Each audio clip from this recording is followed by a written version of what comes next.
അറിയാത്തവരാണ് കൂടുതലുമുള്ളത്. അള്ളാഹു അവർക്ക് തൗഫീഖ് നൽകട്ടെ. പ്രത്യേകിച്ച് നമ്മുടെ മക്കൾക്ക് എല്ലാവർക്കും ബഹുമാനപ്പെട്ട നബി സല്ലല്ലാഹു അലൈഹി വസല്ലം തങ്ങളുടെ ആ മദീന മുനവ്വറ കാണാൻ അള്ളാഹു തൗഫീഖ് നൽകട്ടെ. അവിടെ പോയിട്ട് ഞാൻ ഹബീബായ നബി തങ്ങളുടെ അടുത്ത് പോയി ദുആ ചെയ്യുമ്പോൾ വളരെ തഖ്വയോടുകൂടെ ആദരവോടുകൂടെ കൈ ഉയർത്തിക്കൊണ്ട് ഹബീബായ നബി തങ്ങളോട് ചോദിക്കണം. അവിടെ ചോദിക്കുമ്പോ നബി സല്ലല്ലാഹു അലൈഹി വസല്ലം തങ്ങളെ മുൻനിർത്തിക്കൊണ്ടാണ് നാം ചോദിക്കേണ്ടത്. അവിടുത്തെ ചില ആളുകളുണ്ട്, അവിടെ റൗദന്റെ അടുത്ത് തന്നെ കുറച്ച് അവിടുത്തെ മുല്ലകൾ അവിടെ നിന്നുണ്ട്.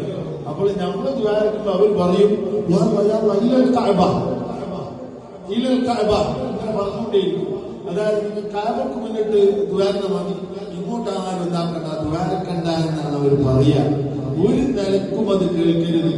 അവിടെ പോയി സിയാറത്ത് ചെയ്യുമ്പോ ഹബീബായ നബി സല്ലല്ലാഹു അലൈഹി വസല്ലം തങ്ങളെ നോക്കിയിട്ടാണ് നാം ദുആ ചെയ്യേണ്ടത്.